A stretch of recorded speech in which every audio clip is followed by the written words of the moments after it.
We don't have a microphone in this room, so I asked that everyone be very quiet. I'm Francis Careau, who you heard from today, is going to open up the next meeting. Without a microphone, it's not going to help my rest people. So again, I apologize. I'm very excited to introduce our next speaker. To many in this room, she needs no introduction. As a dedicated listener and tireless advocate, Rachel Douglas has served as a powerful voice for the internet and people of Lethbridge Riding since she was first elected as an MP in 2015. Powered by the story people share with her, Rachel puts a human face to government policy when she speaks in the House of Commons. Rachel is currently sitting on the Heritage Committee, where she passionately defends the rights and freedoms of Canadians. From 2020 to 2021, Rachel served as the Shadow Minister of the Digital Government. During her time in this role, she successfully fought against Bill C-10, now C-11, which was a government bill created to censor online content and threaten the freedom of speech that's guaranteed by Canadians under the Section 2 bill of the Charter. In 2019, Rachel was elected as the chair of the Standing Committee on Access to Information, Privacy, and Ethics. In that position, she acted as an impartial leader and led the committee through important discussions on the Prime Minister's involvement in the WE sharing scandal. Before entering public life, Rachel earned a strong reputation for building community and empowering others. Working as a youth sociologist and leadership consultant, her work across Canada and let me start that sentence again. Working as a youth sociologist and leadership consultant, her work took her across Canada and gave her the opportunity to work with businesses, non-for-profit, university, colleges, and young world changers. Rachel graduated with great distinction from the University of Lethbridge. She holds a Bachelor of Education, a Bachelor of Arts in Sociology, Political Science, and Psychology.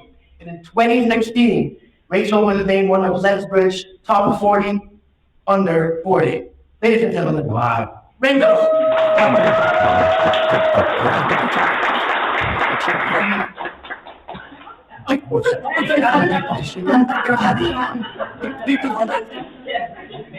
Does she be colored? No. They're always a bit here though, like you. I'm very solid individual, and I'm actually doing a little bit in my career. Well, it's a pleasure to be with all of you today. Thank you for giving me the opportunity. But more so, thank you for the work that you do. Thank you for being an advocate for the incredibly national space called the internet. It's quite incredible. I was walking my staff through the timeline the other day in terms of technology and how it evolved. And it was a revealing moment for me because I was talking about having a black and white television in my household as a child. And then I talked about having like a television that sat on the floor. And you were like, what? And so anyway, on and on we go. And it was this moment where I realized, oh my goodness, like I crossed over. I am now pushing at that place where I am bringing up that next generation and I am talking about my childhood and it is totally out of the problem of understanding. So, a very interesting moment indeed. But I am still decently young and how well ahead of me, and so I look forward to watching the way technology continues to evolve. I look forward to watching the way that we continue to innovate, create, overcome challenges that our world faces. And I can only begin to imagine what that might look like. And part of this session was actually a dreaming session with my staff because I find it helpful. And so I just said, let's just like throw ideas out there. Like anything. Just think about where the internet could go. Think about the possibilities. Think about the difference it could make in different sectors of society. And so with my fabulous interns at the table, we came up with all sorts of ideas. And they just really appreciated the exercise or the opportunity to think outside the box and be creative and consider the possibilities. I want our world to take that posture in so many things, but especially when it comes to technology. We have far too many people in this country who think creatively, who dare to innovate, only to start something and then say, oh no. and we have to stop doing that. As a country, we have to think innovatively, think creatively, dare to challenge the parameters that are currently set for us. But then we have to be able to develop within our own country and make it something important here, a bragging right for our nation. And so that is something that I'm passionate about and that we'll certainly continue to advocate for. But it is based on a premise. And the premise is this, that the internet is available and that it remains a free space, an equal playing field where we all get to engage, where gatekeepers are few and where government interaction, or I should say limitation, is minimal. Now I understand that there is some engagement needed, but I would make the argument that right now you're watching as the government is intruding to a far greater extent than it should. You've been here all day, so I'll keep my comments brief, but I can't help myself because I'm extremely passionate about three things. Bill C-11, Bill C-18, and the war coming online legislation. Bill C-11, been on the books for a while, they were called started back in Bill C-10. It has to do with online censorship. I'm sure you've spoken about it in great detail. It concerns me because I view it as a form of censorship. I view it as a form of the government telling us what we can see or what we can say or what we can hear online. It is a form of government engagement in such a way that winners and losers will be picked. As much as they try to convince us that user-generated content is out, we have confirmation from the Scott that it is in. We know that Mr. Scott has tried to walk this back several times after telling the truth by mistake, but it is in fact true, and you all know that. And so this is something that we have to continue to use our voices on. And I'm so proud, especially of our digital first grader community, and the fact that they've taken off their voice. I believe in a very productive manner on it. But there still remains lots of work to be done, because as we know, it is in setting at the moment, and there will be numerous amendments proposed. At that point, then, when we go through the Senate, it will come back to the House. We will only have an opportunity to discuss it very briefly before it will be forced through. And our concern is that it's going to be considered in such a way that all of the amendments are put at the same time, which means you don't have the opportunity to separate them out and discuss each one individually or both individually, but rather just as a package.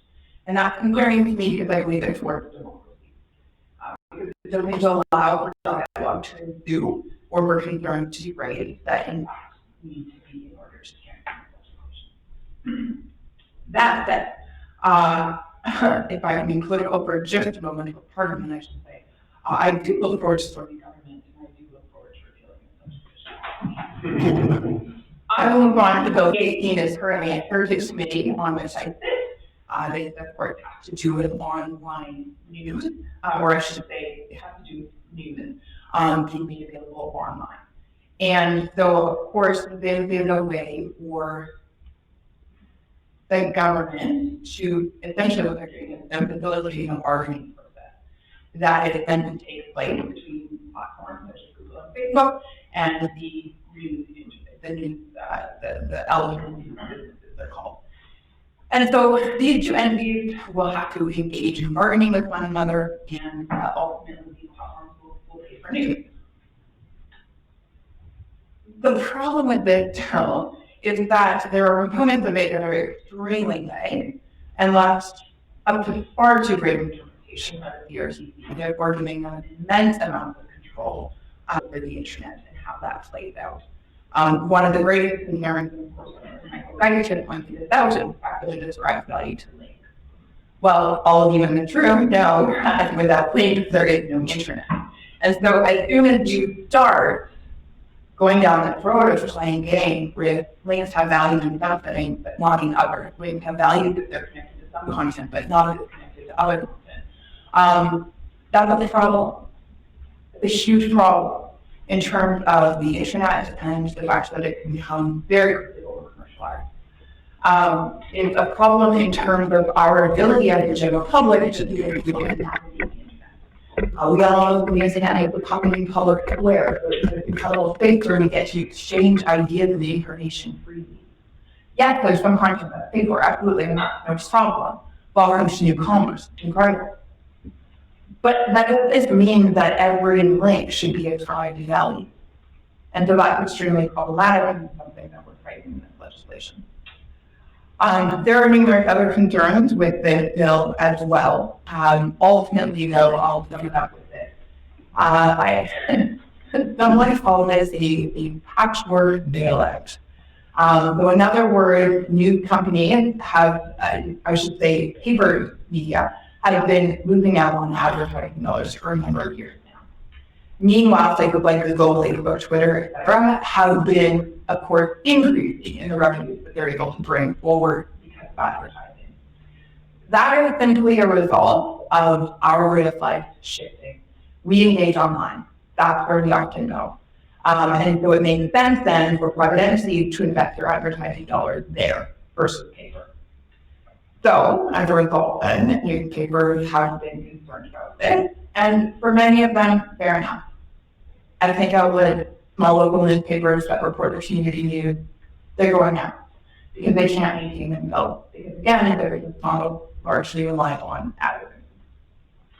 So along came the government, and they put it forward, Bill C-18 forward, as if it were for the little guy. But what concerns me is that that is not all that it does. Instead, the bill will actually spend the vast majority of funds to the larger broadcasters. They are not the ones that are hard done by. And the TDO officer has reported that it will be the BBC, for example, which is already a publicly funded broadcaster, that will receive about 75% of the revenue from the bill. That is a problem. It's a huge problem. I could go on and on, but at the end of the day, the reality is that the government actually had a choice, and they could have put a program in place that actually would have assisted these local newspapers while simultaneously respecting the beauty of the internet. They should not, which I believe is controlling and incredibly damaging to the internet in its present form, but also to our future. So, because of great pleasure, then I am also fighting Bill C-18. That brings me to my last point, and that is the forthcoming online farm legislation. Now, you may or may not have been mentioned that about a year ago, the government took forward Bill C-36, which was the first iteration of online farm, or a bill produced with online farm. Then they had to walk it back because for multiple reasons. But the primary one being that they touted this bill as being one that would protect minority groups online. Minority groups would be protected from harm, discrimination. They would be given an opportunity to thrive without undue discrimination. However, it was pointed out that the legislation actually could backfire and make their lives worse. Let me give you a very practical example. Under this first iteration of legislation, the discussion went around a 24-hour takedown. In other words, if Facebook, let's say, for example, gets a complaint that there are comments that are being made that are harmful in nature, then they must be taken down within 24 hours. Now, Facebook doesn't have the ability or the desire to hire individuals to check these complaints and make sure that they're verified.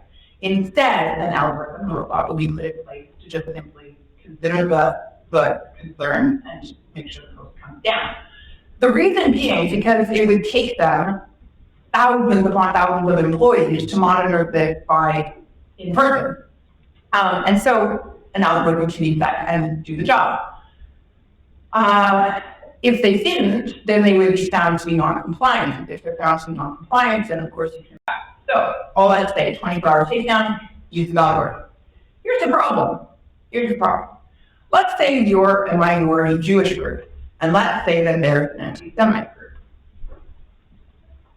Let's say that this group gets together and they go online and they go crazy in their organizational effort to complain about every comment made by a Jewish individual.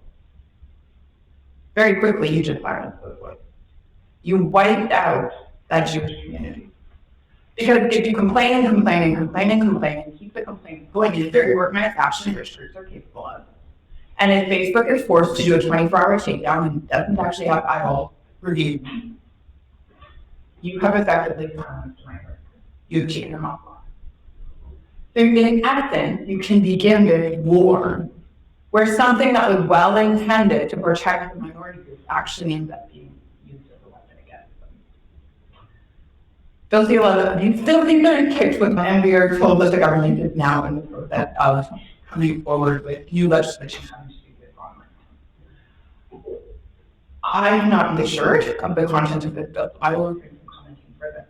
Other than to say, the concern I will vote for is making sure that it does, in fact, provide protection for all people.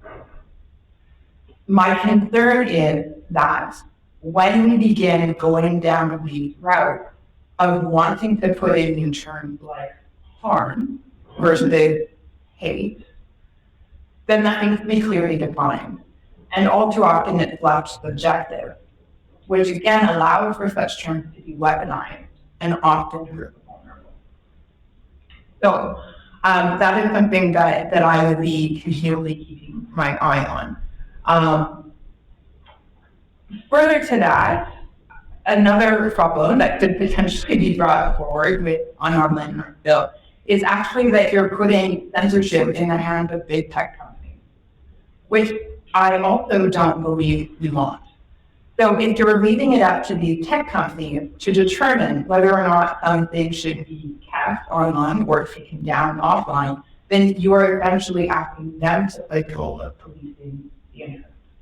And they will then be censoring what Canadian cannot say or post online. And so we have to consider the ramification of such decisions.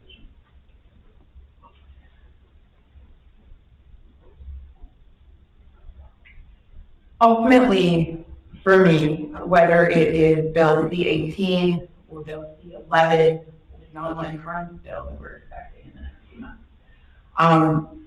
The ultimate goal for me is to protect this thing that I believe has served and will continue to serve for many, many, many years to come. And I think we have to be very careful in how we proceed to ensure that the internet is maintained as this magical space where the exchange of information and ideas is readily able to occur, where innovation is encouraged, where creative minds are stimulated, ultimately where commerce can thrive, where lasting engagement can take place, and where all people can access a way to a better future. And literally it's not hard.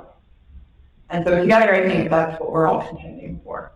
And it was just a pleasure to have the opportunity to come and join you for this.